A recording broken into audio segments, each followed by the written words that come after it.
Hey everyone, welcome to Season 2 of Reversing Climate Change. We are doing that podcast thing now and launching a Patreon. You can find it at patreon.com/noripodcasts. There are various tiers with different types of goodies available. Do you want to receive a special newsletter digest of what Nori Knots are reading that week? Be a part of a Nori book club. Get special access to Nori events. Go take a look at patreon.com/noripodcast for what we're offering. And in that spirit of being lean in that startup kind of way that, we like to do, this list of goodies is subject to change, and we'd very much like your feedback. Is there something that you'd really like to see, but it isn't listed here? Honest feedback does a lot to help us shape what we offer to you. You can send an email to podcast@nori.com or fill out our podcast survey anonymously in our newsletter, which you can find at nori.com/subscribe. And thank you so much for listening to another season of Reversing Climate Change.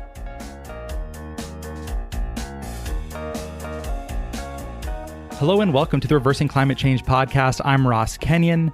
Today I have with me Maarten Troost, author of the Sex Lives of Cannibals, Getting Stoned with Savages and Headhunters on My Doorstep, which is part of his South Pacific trilogy, or I guess I should just say Pacific trilogy. And then also Lost on Planet China, one man's attempt to understand the world's most mystifying nation. Maarten, thank you for being here. Hey, it's good to be here. Thanks.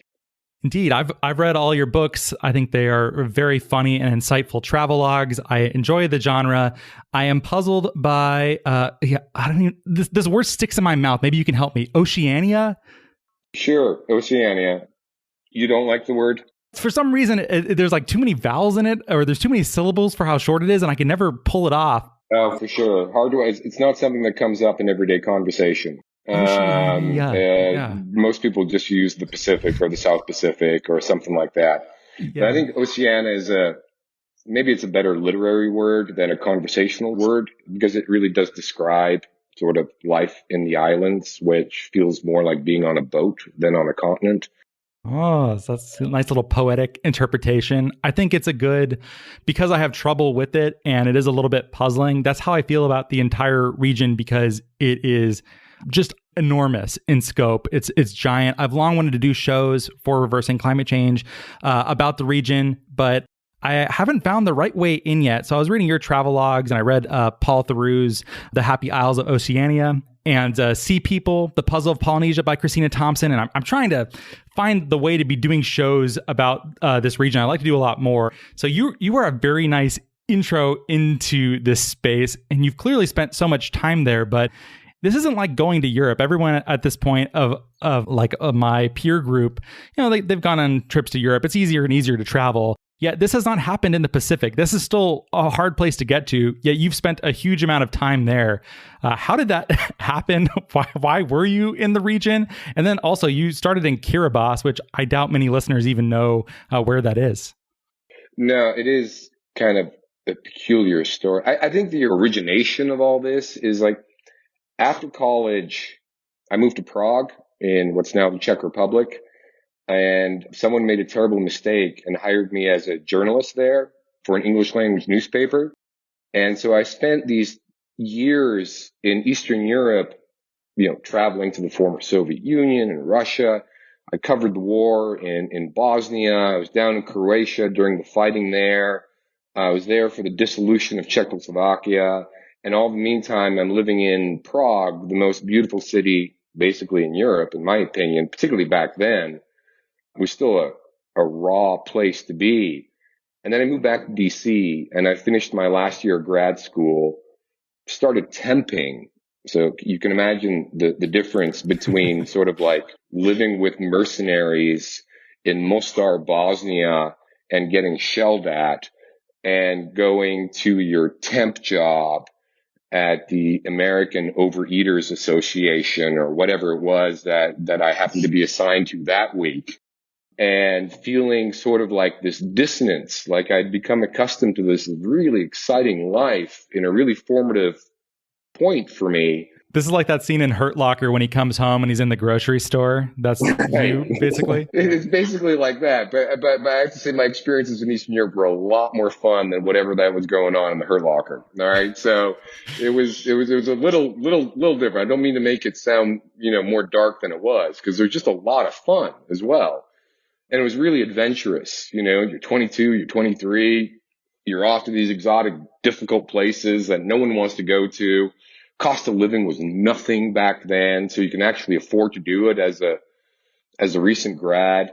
So anyway, so that was my mindset. And then I came back to DC, did grad school again, finished that up, found that tedious, didn't know what to do, what I wanted to do in my life. Was working stupid temp jobs, which, as most of us know, at some point in life, we typically all go through something like that. It's boring, it's saddening, it's depressing. You're looking at the next 60 years of your life going, really? This is it? And then suddenly out of nowhere, my girlfriend, she worked at a non-governmental organization that had offices in the South Pacific. And their person in Kiribati had to leave for personal reasons, let's just say. And they needed an emergency fill-in. So that's how we ended up in Kiribati. I'd never heard of it either. It was just sort of like, okay, I can go to I can get on the metro at 7:30 every AM and go to my tedious temp job and rearrange the files. Or I have this offer here to move to a tiny little island in the South Pacific. So what are you going to choose? Seems pretty easy to me. It seemed really easy to me as well. But of course, I had absolutely no idea what I was in for. But that's ultimately how I ended up in Kiribati, and that's how things started. The TLDR of what you were in for is the Macarena, essentially. Right? Exactly. Indeed. And I wanted to ask you about this too. So the titles of these books are very provocative. And when I see them, they remind me of this sort of like 19th century understanding. So this is the age of industrialization. And then you have these reports coming back from sailors who are going to Tahiti where the sexual culture is very free. People are just lounging under coconut palms and eating off the land. And it's this beautiful sort of prelapsarian society. And they would write these things that sort of they have that era's racism, which is this sort of, there's this noble savage kind of quality to it. And then it seems like you're playing with this, or like, I imagine someone listening heard those titles and was like, why those titles? Yeah, no, because I get that. The thing is like when you look at the literature of this region, the South Pacific, almost nothing has been written about it in the post-war years. Really, literally, almost nothing, if you really go through it. And so once you start digging into it and you start doing sort of the background reading that's available to you, some of it dates back to sort of Rousseau and the noble savage kind of, nonsense. Then you have sort of your Paul Gauguin type, stuff where he's looking for paradise, but he's a complete scum as a human being. And then you've got some of the James Cook stuff. The James Cook stuff is actually pretty good. That's not so bad. But a lot of it is sort of this, you're right. It's this Victorian mindset of sort of these dominant, more advanced Western cultures coming to sort of explore and understand these savage people that live in faraway places. And it had my eyes rolling most of the time. And I thought sort of like with this titles, I'd just be making a mockery of that. It was meant completely ironically, just in jest, just in fun. Basically what it did is like once I came up with the title, The Sex Lives of Cannibals, it made me snort with laughter. And I figured if I could make myself laugh, other people would laugh.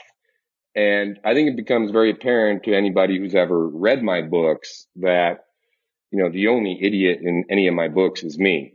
So it just comes with that. They're just silly, fun titles. Yeah, there's a big incongruity there between the titles and the contents of the books, which a lot of which is self-deprecating of you just trying to live your life and you have these expectations for how things shall go. And as anyone who's ever traveled outside of your own culture in some significant way, it's often baffling. Like one of the cultural norms that happens in Kiribati is, I forget the name of this, but if someone asks you for something, you just give it to them. You have to. It's called babuski. But yeah, it's the way sort of on small, difficult islands things work. I will ask you for your fishing net. You'll give me your fishing net. That creates a certain obligation. So later on, maybe you need to use my canoe or something like that, and so on and so forth. And it was a way of creating a very egalitarian society. The babusi, you can't abuse it because it comes right back at you. But it's just the way the island culture worked, because to survive on these islands, every village needs to work as a team. It doesn't work otherwise. And so that was just part of the cultural development that occurred. So, but it's an interesting thing to observe when you're an outsider, that's for sure. Definitely. And this is just one example of many of things where you go in and nothing in your life has quite prepared you for. So sure, these titles sound idyllic and Edenic, and actually you get there and you're like, I would kill for a fan that worked. Oh my God, yes. Stuff like that. And yeah, so I like the incongruity there. Well, this is the Reversing Climate Change podcast, so I have to at least try to find a way to make it fit in, or my colleagues will get mad at me, Maarten. So what exactly was the arc of your experience with climate change and your time in the Pacific? Because I believe in your first book, The Sex Lives of Cannibals, I believe there is a mention of climate change, but it isn't very prominent. And then by the last book on the region, Headhunters on My Doorstep, I remember there being a much more involvement with climate change as a theme. What happened during that time? I think it's partly sort of both my evolution as sort of like as a writer and also as an observer of what's actually going on around the world and willing to sort of be honest about things. Even when I lived in Kiribati the first time, for those first few years, we were all well aware of it. I mean, it was an issue and all that kind of stuff. But I didn't want to highlight it in the book because at that time, it just seemed in America, and I knew my audience would be mostly Americans, they would just put it through a partisan lens and all that kind of stuff. And I didn't want to go there with people for that particular book. I do recall living there, even at the time, you know, from time to time, the tides would get up really high. I mean, you know, there's the king tides that come up high. And I remember my second year there, we had tides that would cover parts of the islands. I mean, these islands are only 100, 200, 300 yards wide. There were parts that were inundated from ocean to lagoon, and there was no storm. This was just a perfectly sunny, calm day. The water would be glassy smooth, and it would just come up and up and up, and it would cover the causeways and all that kind of stuff. Wow. And then when I came back some years later, for my fourth book, and seeing what had happened, the way all the coconut trees near the shoreline had died. I mean, they were just shells. And these coconut trees were 50, 60 years old, but they're gone because of the salination, the salt water, you know, coming in. The way people had to change their gardening habits. The only gardens that still worked were the ones that were only in the middle of the island. Anything close to either the lagoon or the ocean, nothing would grow anymore. And seeing sort of the tides come up, coral it's like limestone. It's very porous. So you can't really stop it. Like even with a seawall, you can't stop the water coming. It comes up through the ground itself. And actually observing that, like a high tide coming in, and the water, it's not just coming from the waves and the water just rising higher. It's coming from the ground itself.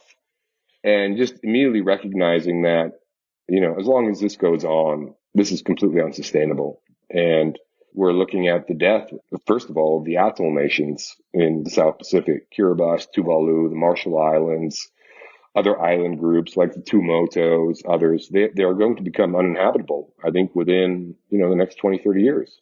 Wow. And for listeners who may not know, they might be imagining Hawaii or the Marquesas. So you have these, you know, giant, tall mountains that are verdant and beautiful. But atolls are, I have a hard time even wrapping my head around what exactly they are, but they're very low lying.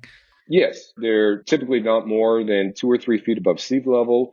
They're basically the rim of an old undersea volcano. So coral grows on top of that rim of the old volcano, and coral seeks the sunlight. And so that's what builds the atoll. And so it just reaches to get above the water level, and that's it. You know, so there's no mountains growing here. It's just like walking around the rim of a gigantic, ancient undersea volcano. And with lots of channels and all that kind of stuff, your tides, they run the day. You know, where you can possibly go on these islands, it's all dependent on the tides. Yeah, they're very, very difficult places. I don't think there's any place in America that's comparable, deeply unique. The environment runs everything, and they are for sure going to be unsustainable. Wow, that's pretty grim.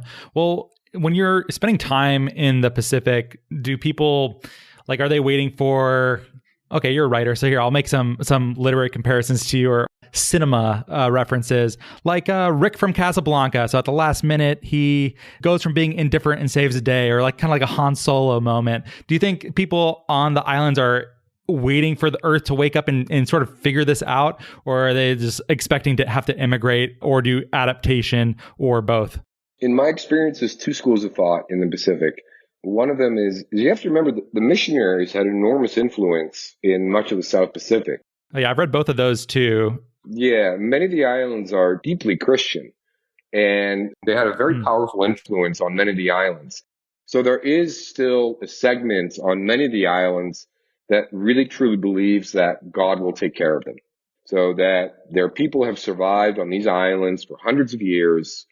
God will look over them, and so on and so forth.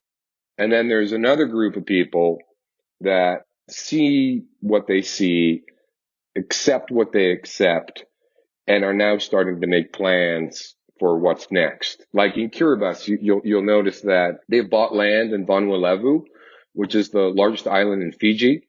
So they bought 20 square kilometers in Vanuatu in the expectation that that will be their emergency exodus.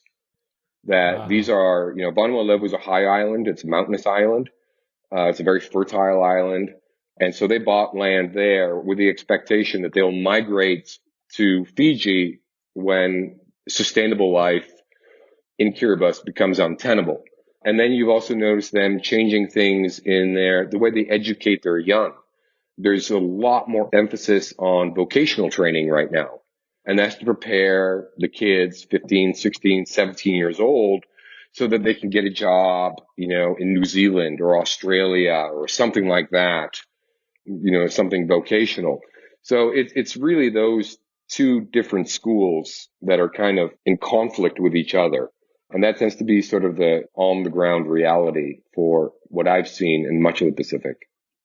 Wow. So it doesn't sound like there's too much middle ground. It either sounds like it's faith or it's exodus. Is there much emphasis on adaptation and making the islands, flood proof or dealing with the water table with all the salinization that's happening? People have sort of accepted reality for what it is. An atoll is a very finite space. You can't have just like a landfill.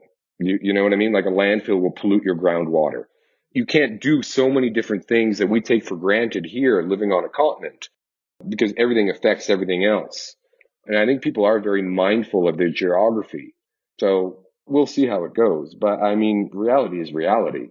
Right now, when you look at it, we've already raised temperatures almost a degree Celsius since industrial times. By 2100, so 80 years from now, on our current projection, we're looking at almost a 4 degree centigrade increase in temperatures. That's completely unparalleled. Those islands will be gone. The people will disperse. It is what it is.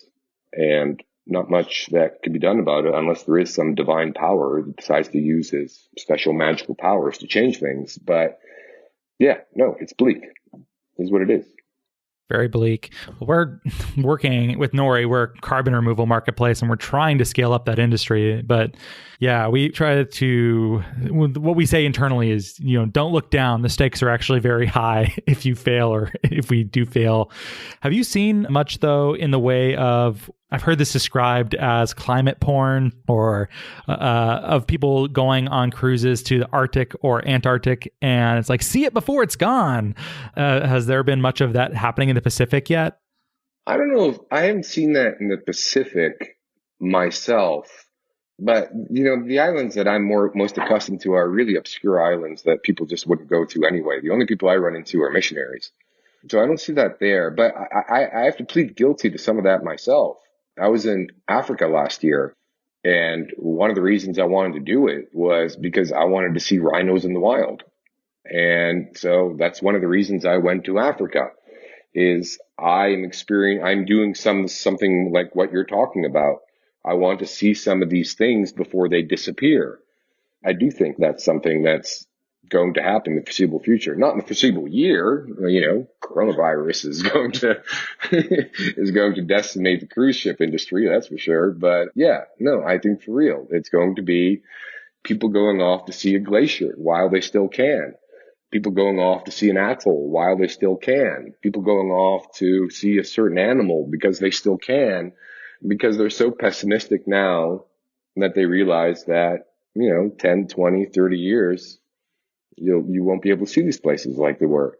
The world is changing incredibly rapidly right now, as you know, I'm sure. Yeah, I don't think obviously calling it climate porn is pejoratively framed and is kind of like an insult or a criticism of the behavior. I don't think I guess I'd have to read more. I don't know if it's bad in and of itself to want to do this. Especially if you're pessimistic. Alternatively, you could go and be inspired to work extra hard to avoid these consequences that will make this type of tourism irrelevant, impossible, etc. So I don't know if you need to. I don't know if there's the self-crit that is too necessary. No, but it is one of those things is like, everything that we do by ourselves, we travel in a certain way, we have an electric car, we don't use any plastic, and so on and so forth. All that we do as individuals doesn't match up to what is happening at a systemic level.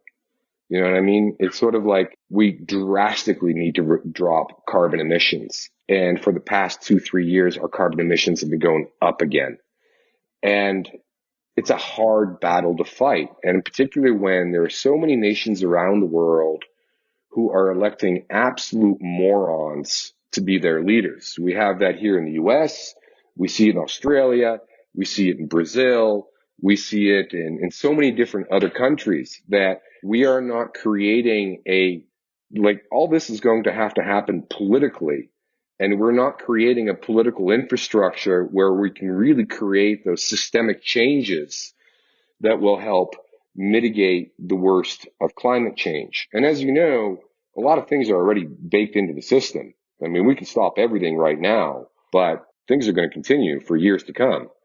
It's hard not to be pessimistic, to be perfectly honest. I hope that doesn't ruin the vibe of your show.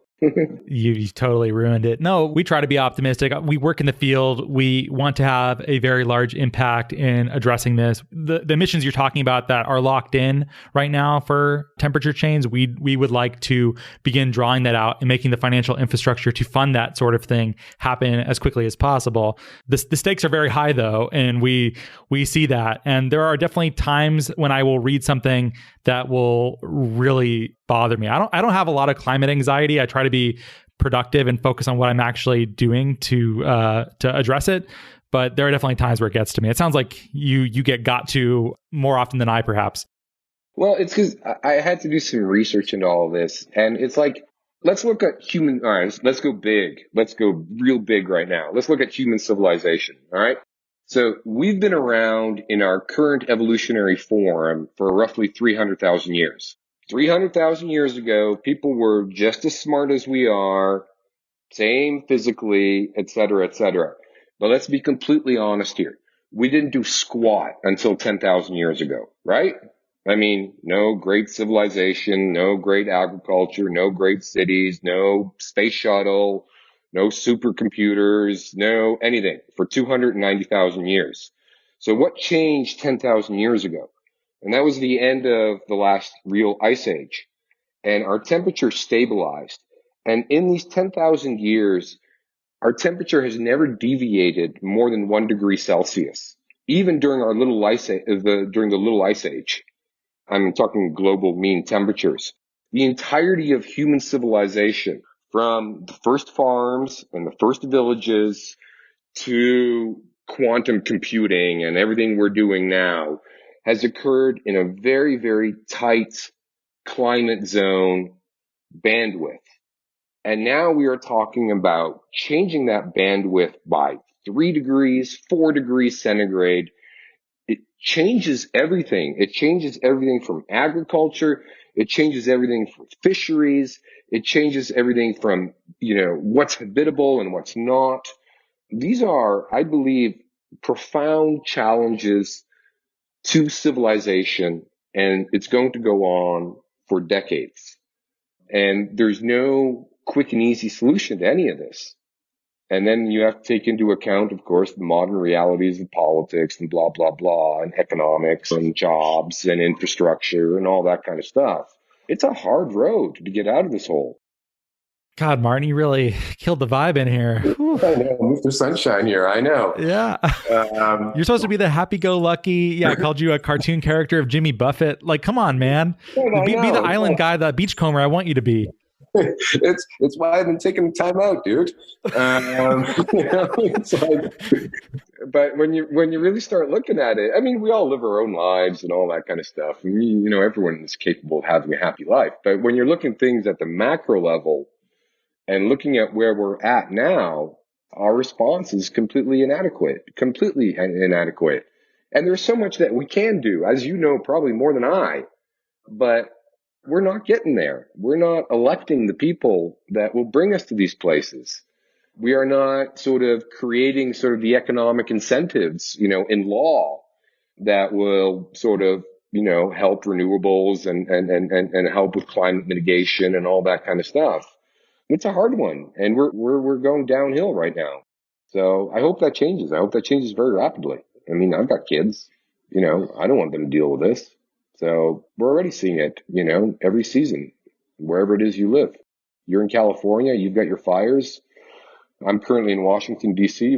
I don't think we've had a snowflake yet this year. We're in Seattle. We're in the coronavirus land right now. We're feeling it. Well, I'm glad you said all that, Maarten, because now I'm about to nail you. It's going to be ugly. Go ahead. I'm up for it.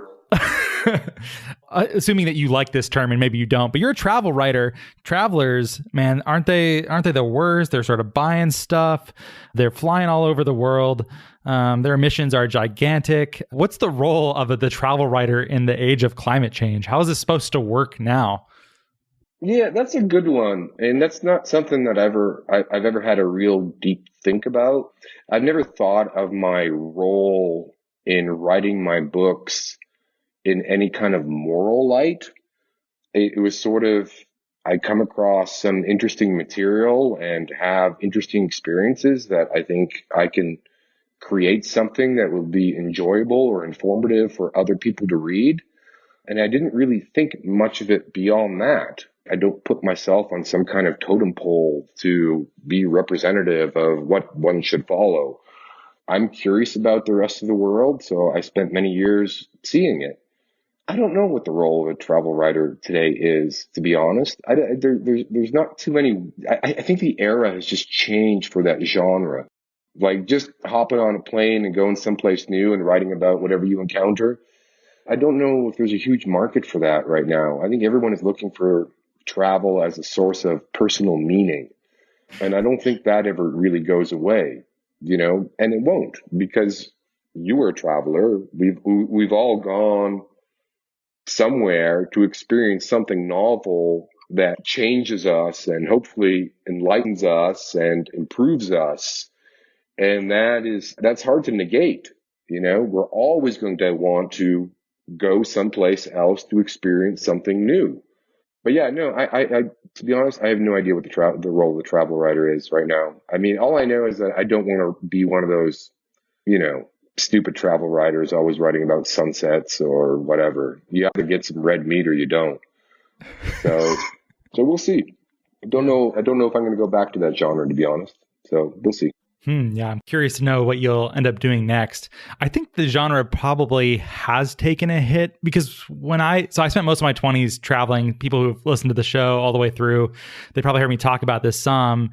And sometimes people would build me up too much. They'd be really impressed that I've been able to do this. And I was really like, all you have to do is buy a plane ticket and not have a job. It's not like you have to do anything.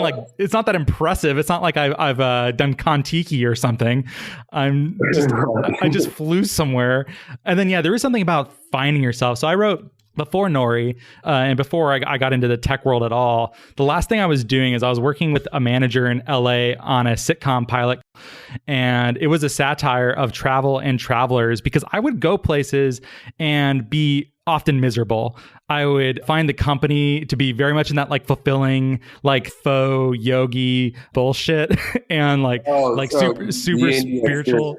Yeah. And I'm just dirty and miserable and oftentimes kind of ill or not exercising nearly. And just I'd spent a decade doing that. And I wanted to just nail the entire genre of it. And I ended up getting sucked into this thing anyways, what I'm doing now. But there's something about that whole milieu that I find really obnoxious. And so how do you travel right when basically anyone with even a small amount of disposable income can experience the same thing within like 12 hours you can get anywhere on planet Earth? That's different. It's sort of like when you're going out as a travel writer, like I remember being in China and having some really sort of awful experiences. I remember sort of being encountered by this sort of gang in Guangzhou, China. And they were like slapping me on the back of the head. And of course, they were speaking. I remember that story. That was terrifying. I don't know what's going on. I don't know if I'm about to be knifed. It's sort of like, and there's 1,000 people on the street and no one's helping with anything. They're just stopping with their dead-eyed faces staring at me. Everyone's removed. No one's engaged. Don't know what's going to go on. This really sucks. It's a little terrifying, but all I know is that I get 5 pages right here. I've got 5 pages of going through this. All right. So that's the thing is sort of like when, as a travel writer, is like, even when you're experiencing the suck, you get some material. A book with just full of la-di-da experiences, I mean, I would not find readable. So I'm aware of the reality of all that. And again, it's interesting. It's different. It's not Seattle. It's not DC. It's just you're experiencing something novel, which is, for me, something I greatly enjoy. Well, it's getting easier to travel, but that's not to say that it is like there's a Larry David deep in my heart. In all of our hearts, deep down in our dark space. Oh, he's there. Yeah. And and any of like the big travel writers, like Bill Bryson has made an entire career out of just like niggling over the smallest little social interactions, just complaining, and or Paul Theroux can be a cantankerous kind of guy. And I love that. But I also compare that to something like Instagram, and that medium just rewards this sort of false idea of what travel is. I don't know what it is about images versus words there, but the big difference though is people like Paul Theroux, people like Bill Bryson, they have a voice. You know what I mean? They have worked very, very hard at their craft, and they've developed a voice that resonates with a lot of people.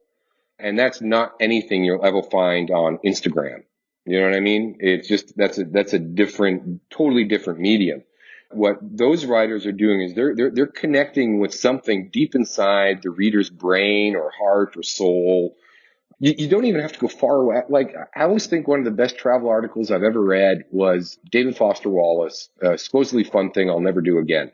He goes on a little 7-day cruise through the Caribbean. All right. So like from a travel writing genre, that's a big fat nothing. You know what I mean? That's like, you know what I mean? Not impressive. Yeah, it's sort of like, I got nothing there. You know what I mean? It's a freaking cruise. Hundreds of thousands of people do it every single year.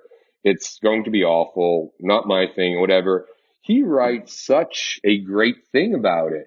And then I think about sort of like John Jeremiah Sullivan. He's a writer, sometimes writes for the New York Times Magazine. He wrote an article about going to Disneyland. And he's a pothead, so he's always trying to look for places to smoke in Disneyland. I can't believe the New York Times published this, but they did. And it's really good travel writing. So you don't have to go far. You don't have to do anything exotic. What people connect with is a writer's voice. And that's so different than, the pathetic Instagram stuff, which I don't even follow and don't do anything with. Yeah, there's something that's terrible about going to Pisa and seeing thousands of people all holding it up at the same time. But you know what? The thing is, like with a good writer, you can make that good material that you can all connect with. But that's not, the Instagram stuff isn't trying to do that. The Instagram stuff is it's more about look at me, I'm bragging, this is where I'm at. It's tedious. It's tiresome to see. It's not interesting. Whereas a good writer will bring out the human in almost any setting. So that's what I've always been kind of attracted to with the writing. So yeah. That's a great point. I have often said that I like meeting people who are passionate about anything. I love it if I'm at a party and I'll find someone who pick a boring hobby that you would never want to do. And if that person is really into it, I'll be like, okay, I can kind of see why you would like that. Yeah, I get in that headspace. So I think if you can do that with any location, you don't have to go somewhere exotic. Like a lot of the travel books I'll see, I saw one recently about someone biking the Silk Road. I was like, wow, that's amazing. Or a lot of them are endurance based or weirder places that are off the beaten track to do. But also I could probably just, if I was a good enough writer, just write a great book about cruising around Seattle and the Pacific Northwest. That would be good. You absolutely could. You absolutely could. It's all about sort of cultivating the voice. It has nothing to do with the location. It's all about the voice and whether or not people sort of, click with it. And there are some people who are very, very, very good at it. And I will read just about anything from them.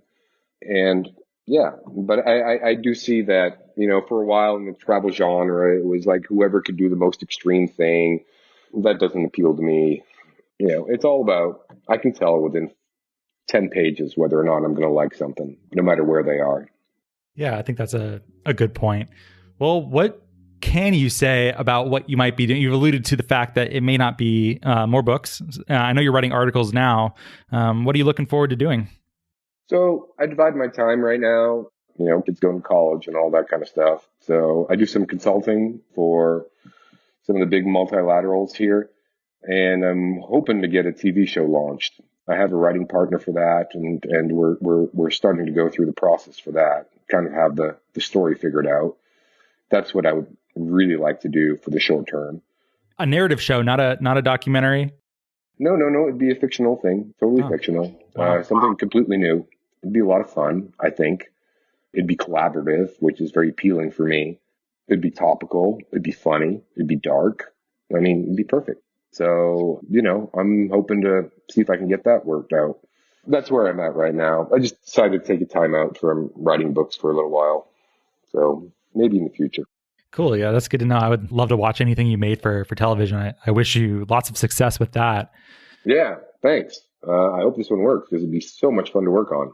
I believe we've got something solid with this one, but we'll see how it goes. That's New York publishing and Hollywood are two entirely different beasts. And I'm familiar with one and I find the other difficult to read. So we'll see how it goes. Well, Maarten, maybe you could help me plan out some future shows for this. You don't have to name drop if you don't want to, but who should I be talking about? I'd love to talk to people who are actually from the various islands in the Pacific. What type of work on climate change in the region is good that you know about? And I'll, of course, do research on my own and keep programming here, but where should I be looking? For me, my contacts are more with, I know somebody that works on coral reefs in Fiji. He's been doing it since I lived in Fiji, so for a long time. He'd be good to talk to. He's a lunatic, but he'd be good to talk to. There's another guy who used to be an ambassador to the United Nations and the U.S. from the Solomon Islands, who is very much on top of things as well. So those would be good people to talk to. That's what I can think of off the top of my head. But yeah, the South Pacific is it's going to go through some difficult times, unfortunately. And the unfortunate thing about it, too, is that, Pacific Islanders, for the most part, are the most chill people ever. You know what I mean? It's sort of so it just saddens me so much that they've got so much catastrophe coming in their future, because they're, for the most part, they're good people who have it figured out about what's important in life. Yeah, and they're also the least responsible or among the least responsible for climate change. No, the absolute least responsible, completely. They have nothing to do with it at all. And the fact that they're going to be the first to really suffer from it is most unfortunate. And then the other thing is, each of these nations, really not even the nations, each of these islands has such unique cultures. And to see that, disappear in a fairly rapid span of time, I think is tragic. So we'll see how it goes. But who knows? I mean, you know more than I do. Maybe maybe we've got some carbon sucking machine that's right around the corner. That'll fix everything. I know people are working on all sorts of solutions, so we'll see. But Yeah, we'll keep plugging on that and we'll see. And if you're listening out there and you know of good stories that are happening in regions that we haven't yet covered in nearly enough detail, please let me know. You can reach out at podcast@nori.com, podcast singular. Yeah, I guess, Maarten, is there anywhere that you want to steer people to? You want them to buy your books? Or is there someplace online where they can follow you? I'm just skulking from the online world. It's one of the big things that's changed in the publishing industry is like when I first started, you could quietly write your book, get your material. Then publication day comes and you do like a month of publicity. You get to travel and talk to people and all that's very nice. And, do some radio or TV and blah, blah, blah. And you feel like a real, really special for a few weeks. And then you're left alone and you can go back to just doing your damn thing. You know what I mean? That's kind of how I started. And then over the years, things changed. And now it seems to me like writing books has become more an extension of developing a brand for yourself. You know what I mean? It's like I see so many of my writer friends that have to spend so much time cultivating their Instagram and Twitter feeds, and they have to deal with the garbage that is Facebook. And I just like I said, I've taken a long time out from all of that. So yeah, I had to track you down.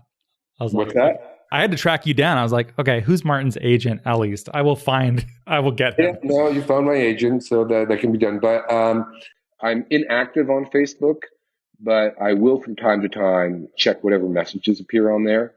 So I guess that's the easiest way, but I'm not active on it. So yeah, I know I'm being a total recluse these things, but that's all right. Yeah, that's fine. Yeah. And when it's time to go back into the sun, I'll go back into the sun. But that's all right. I don't mind being in the shade for the time being.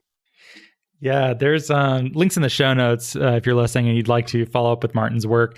I feel very similarly too. And so we just launched a Patreon for the podcast. And I'm not like on Twitter. I'm not really that accessible. You could email me if you really wanted to, but you have to put in a little bit of effort to track down where that email is.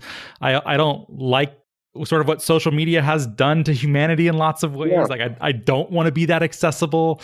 I'm happy to talk to people who like want to make the effort, but I don't want to just be like, someone can tweet at me and I'm like, now I have to respond or something. I don't know. I feel like a recluse. It's a complete rabbit hole. And I think let's continue with our negativity. I think the internet, think of what we were thinking about the internet 10, 15 years ago, how promising it was. Like, we'd have these phones that we would have all the knowledge of the world available to us. We could be connected to everybody. I mean, right now there's more than 5 billion people that have smartphones. The Androids that most people use are very affordable. So, everyone's connected or whatever. And look at this garbage environment we've created. You know what I mean? We all have to sort of navigate our own space and all that kind of stuff. But when you think about the misinformation and the way the algorithms kind of accelerate antagonism and conflicts and all that, it's disappointing. And I choose not to play right now. So maybe one day. When I was in LA, like one of the things I would hear in meetings too was people want to know how many followers you have. And I'm like, can I just be a screenwriter? I also have to have a personal brand and have insightful stuff to say every day. Yeah, you do. I know. I've dealt with that myself. And yeah, you do. It's unfortunate, but it is what it is. There's people out there who, I don't know, like, for instance, David Sedaris is amazingly generous with his time when he's on tour. He will like hang out after every reading until I think every fan who wants to say hi has said hi. Yeah, he's great. I've seen him myself. He's a really good dude. But does he do that online? I think he just does that in person and then online. I've seen him in person. I went to one of his readings. Oh, yeah. And he will stay and he'll meet with everyone. And the other thing that I like about him is because he has such a big platform, is he will always sort of mention writers or works that he's come across that he wants to promote and all that. He's an incredibly generous man. No, I think David Sedaris is a great guy. But I don't know that I've ever seen anyone share anything out from it. Like, is he like active on Twitter at all? Or is he just like, he like does like the analog version of what everyone's expected to be online now? Yeah, I think he was maybe of the last generation who could get away with this, where he could write his books. I guess he publishes every 2 or 3 years, something like that. He's on tour a lot. I know that. He spends a lot of time on tour. And he just does it that way. But like I said, I'm not a big social media guy, so I don't know what he does online. I just looked. I don't even think he has one. So my instinct was correct. But yeah, I think maybe it is that's the last generation. Like, I've been thinking about writing a book or doing more creative endeavors as Nori grows and we focus on creative media more and more. And I'm like, but then I have to do all this other stuff. Like, I don't know. It trips me up more than the actual writing of a book. And I know how hard it is to write something that is long and arduous itself. Yeah, the big difference is sort of like when I'm working on a book and I'm writing something and, is this the right thing? Is this the right direction that I want to go? Is this the right thing to say? Or is this too much? Is this just too much? You know what I mean? Is this going to be a trifle offensive to people? I will have lots of time go back and reconsider and figure things out and make whatever it is I'm trying to do the best possible. Twitter for me is a dangerous beast because I am impulsive. I have my thoughts. I can tweet them out. I can destroy my life in seconds. And we all know how many people that's happened to, we all have our idiot friends we've seen it, happen where somebody tweets something out and poof, they get fired, their career is over, and all that kind of stuff. That would totally be me. Absolutely. You're being like, have you read John Ronson, So You've Been Publicly Shamed?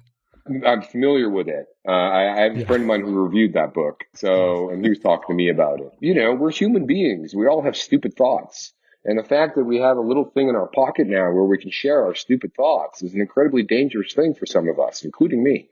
Yeah, it's not a good medium for me. Not for now, in any event. Okay. Well, in the show notes, we'll put up the places where you can buy your books. And I don't know. I guess we'll just have a lacuna there instead of something that's more. Yeah, sorry. I apologize. I know. I'm I'm a publicist's nightmare right now. I'm just, doing things a little differently right now.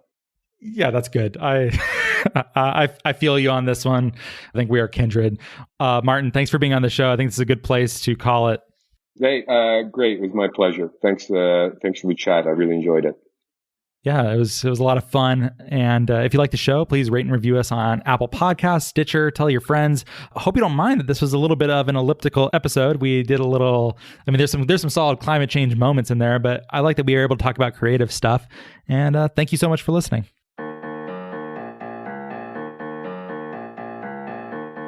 Well, thank you so much for listening. If you like the show, please rate and review it in Apple Podcasts and or Stitcher. It really helps us a lot to get this content to a wider audience. If you think what we're doing is useful, interesting, fun, hopefully all three, we'd certainly appreciate your rating and review. You can keep up with Nori at nori.com, where there is a newsletter. That's nori.com/subscribe. There's podcasts, there's a whole bunch else, or you can send us an email at podcast@nori.com. We are also now on Patreon at patreon.com/NoriPodcasts if you'd like more content, engagement, and community. And thank you so much for your support.